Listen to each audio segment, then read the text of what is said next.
Buenas tardes, ¿cómo andan?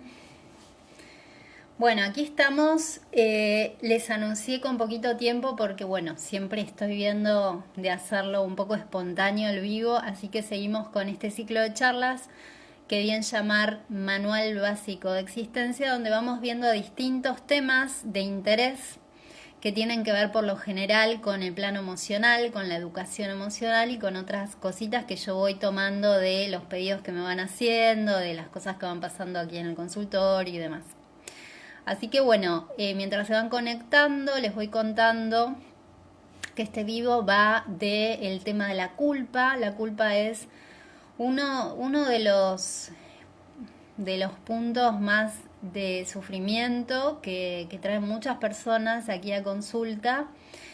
Y bueno, vamos a ir desplegando de qué se trata esto, qué matices tiene y cómo podríamos revertir o aprovechar, ¿no?, esta energía que nos atraviesa muchas veces y que está muy instalada, sobre todo porque, bueno, algunas pautas sociales, filosóficas o religiosas han usado mucho la culpa como un sistema de opresión, ¿no?, o de control. Entonces, la culpa, encima de que ya tenemos un tema, ¿no?, con esto de lo culpógeno o sentirnos que estamos haciendo algo inadecuado y demás, por lo cual nos sentimos culpables.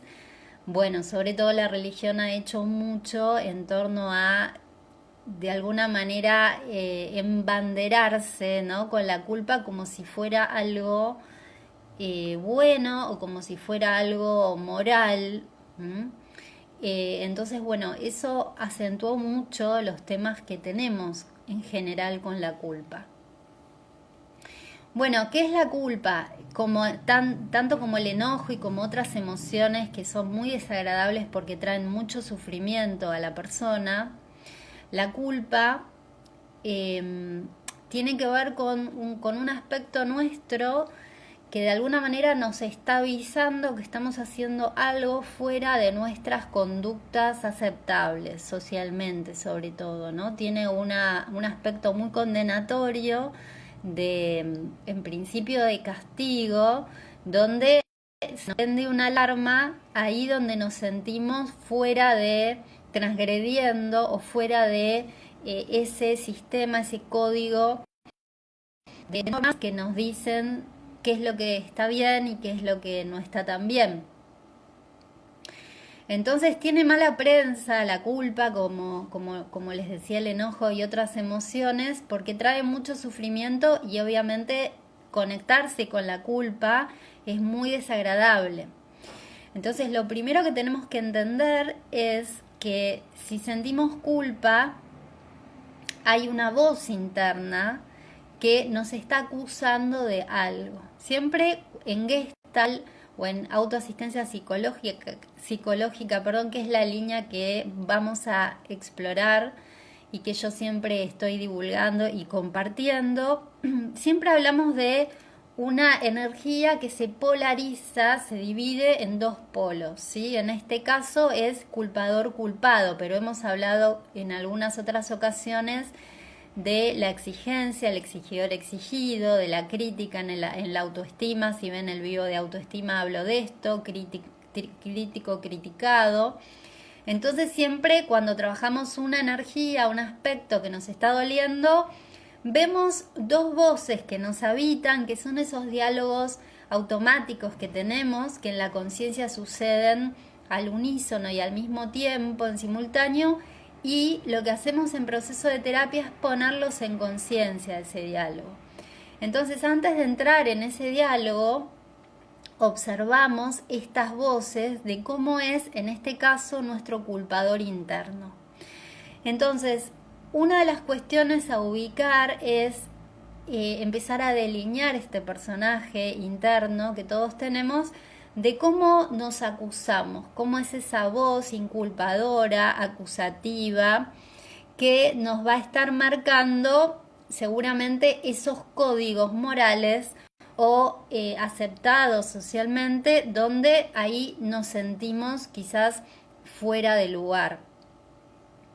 Cuando sentimos culpa, la culpa está indicando que estamos transgrediendo una norma, en principio, ¿no?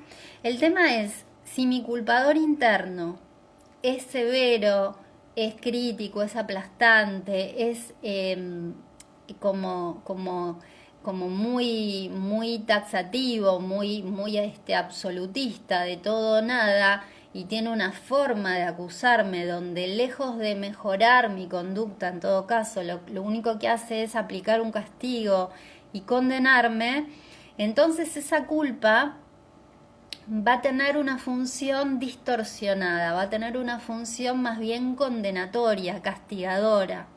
Y no es la idea. Entonces, lo primero a revisar es cómo es esta voz interna, cómo es mi culpador interno y cómo suele hacer esta acusación. Y en segundo lugar, de qué me está acusando. Por ejemplo, yo puedo sentir culpa porque... Hola, Moni. Yo puedo sentir culpa porque quizás tengo la norma, ¿sí? Tengo un código interno que me dice siempre vas a estar disponible para todo aquel que te busque para la escucha. Perdón. Entonces, si yo tengo ese código validado internamente y en alguna ocasión, por alguna circunstancia, yo no estoy disponible o porque no tengo ganas o porque no tengo energía o porque tengo otra cosa como prioridad, yo me voy a sentir culpable de no estar cumpliendo con ese código.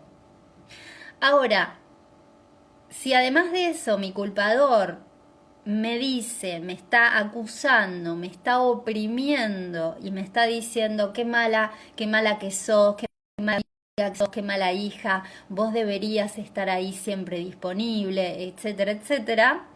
Bueno, el sufrimiento, por supuesto, se agudiza, porque yo encima que me estoy sintiendo inadecuada porque no estoy cumpliendo con un código que en principio, vamos a ver ahora, no lo revisé y estoy de acuerdo con eso, con que siempre tengo que estar disponible, cuando no lo haga me voy a sentir muy mal, me voy a sentir culpable, ¿sí? Entonces, si además de eso yo tengo un culpador interno que me castiga, que me está diciendo todo el tiempo cosas malas, ¿no? Como que me está reforzando esa conducta como algo muy negativo, yo voy a tener un sufrimiento muy grande. Entonces, yo lo que les sugiero es que primero empiecen a observarse que cuando ustedes se sienten culpables, empiecen a escuchar esa voz interna, empiecen a escuchar a su culpador interno de la manera en que se tratan, ¿sí? La manera... Acá lo ponemos como que es alguien externo, pero es un personaje interno que tenemos y que está todo el tiempo ahí activándose. Entonces la idea es que le empecemos a prestar atención a esa voz para empezar a observar cómo es ese aspecto mío, ese culpador interno. Luego hacemos lo mismo con la otra contraparte, que es el aspecto pasivo, el culpado. O sea, si yo me estoy acusando de algo, ¿sí? El modo activo, hay un modo pasivo que lo recibe, o sea, hay otro aspecto mío que está recibiendo ese castigo o esa condena y también tenemos que observar cómo es esa parte mía. Y esto es empezar a ver luego cómo se despliega ese diálogo interno. Entonces, si mi culpador interno es muy severo y si encima mi culpado es muy sumiso, es muy ingenuo, se cree todo lo que le dice el culpador y demás, también acá tenemos un grave problema. Porque esto en principio trae un desacuerdo interno muy grande, o sea, hay dos partes mías que están en pugna, ¿sí? Que una se le quiere imponer a la otra y esto trae mucho sufrimiento en todo el sistema que es la persona. Esperen que voy a buscar agua porque no puedo seguir hablando.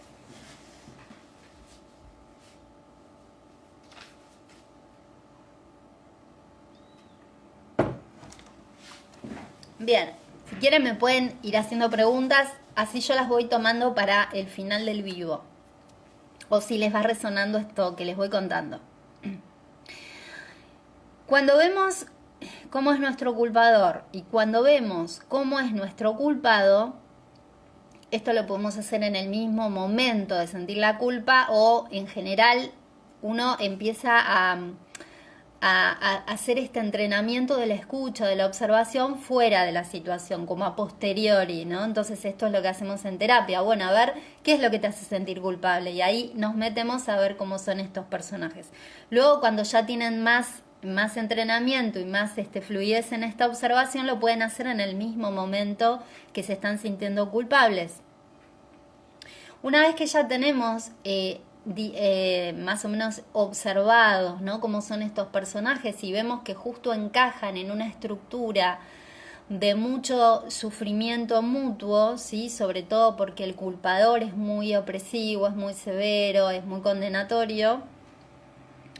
Lo segundo, súper importante, que tenemos que hacer con la culpa es observar cuál es ese código al que yo supuestamente estoy adscribiendo y por lo tanto me siento culpable.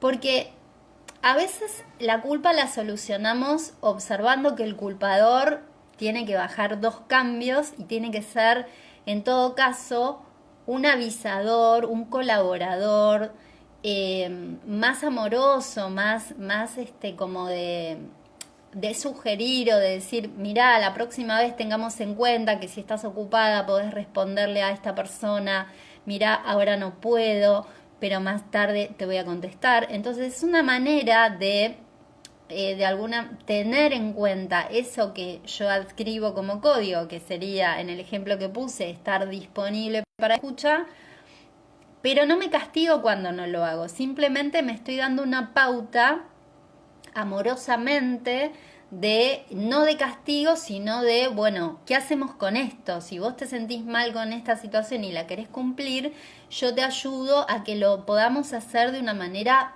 suave, de una manera amable, ¿no?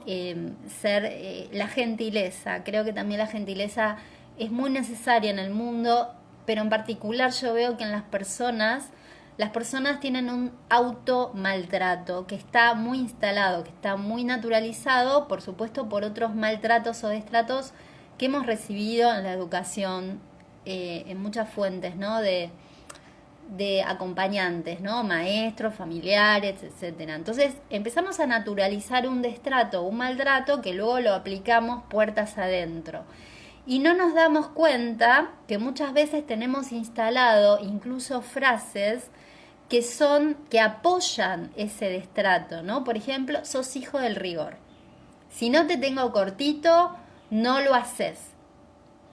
Bueno, esta es una frase muy trillada del exigidor, por ejemplo, ¿no?, que siempre pide más y que tiene esta idea, por esto está en el imaginario colectivo, ¿no?, como que tiene la idea de que para que algo funcione o para que alguien haga caso, tenemos que ser severos, porque si no, desde el lado del acompañamiento amoroso no funciona. Eso es un condicionamiento que hemos tenido de la educación, pero no tiene por qué ser así. Entonces, una vez que yo tengo más clarificado todo esto y que empiezo como a sacarle todas las distorsiones, ¿sí?, empiezo a entender que mi culpador quizás tiene que ser más suave, más amoroso, para que en todo caso, si ambos están de acuerdo, si yo estoy de acuerdo con ese código, lo pueda cumplir, pero no a costa de sentirme mal, de sentirme inadecuada o de sentirme que estoy transgrediendo una norma. Ahora, lo segundo que les decía, muy, muy importante, es que yo tengo que llamarme a revisar ese código. Porque muchas veces el problema no está tanto en este diálogo interno o en un culpador que es muy severo, sino que el problema está en un código que nunca fue revisado.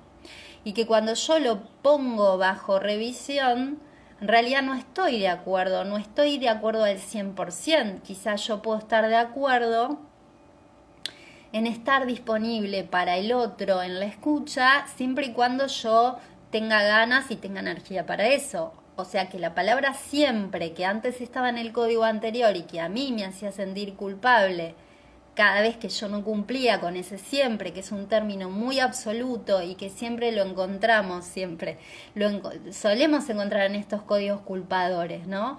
El siempre, el nunca, el todo, digamos, los términos que son muy generalistas, muy abarcativos, son los que, bueno, en algún momento no voy a poder siempre. Entonces, bueno, ahí se cuela la culpa.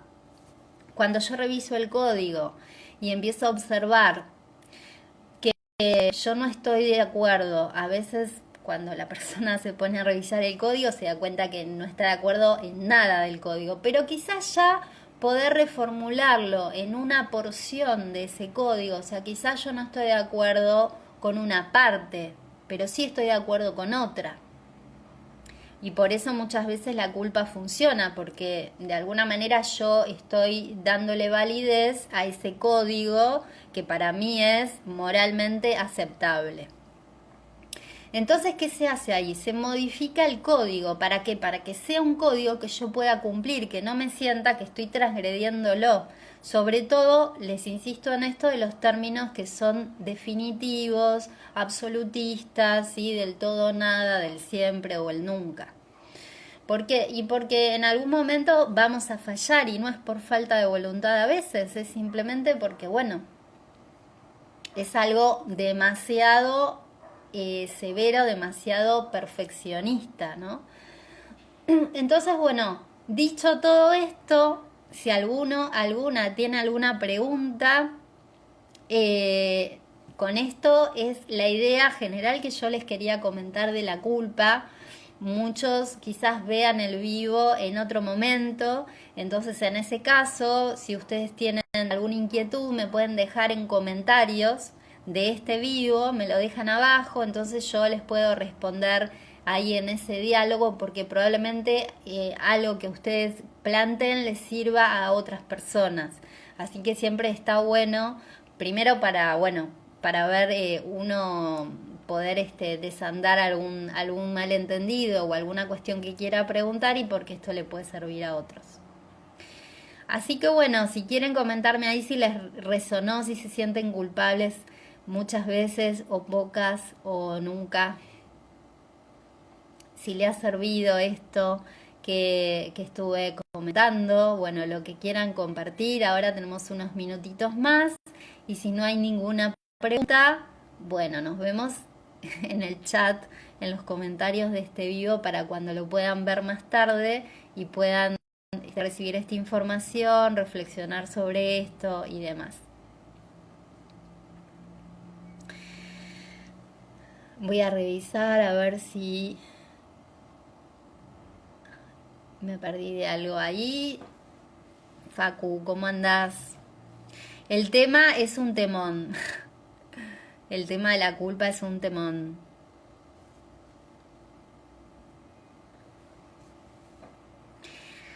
Mientras tanto también estoy revisando a ver si me olvidé de algún concepto importante.